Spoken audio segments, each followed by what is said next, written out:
You ask Tiger to solve. This deals with linear equations with one unknown.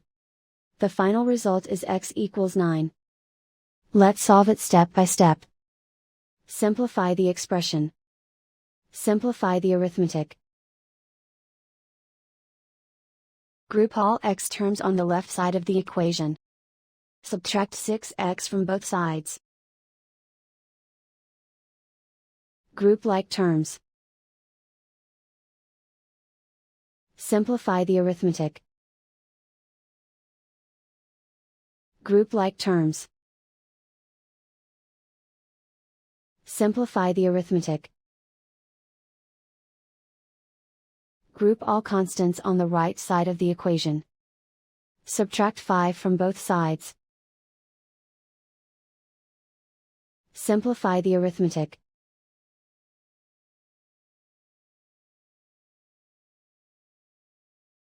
Isolate the x. Divide both sides by 3. Simplify the fraction. Find the greatest common factor of the numerator and denominator. Factor out and cancel the greatest common factor. And so the final result is x equals 9.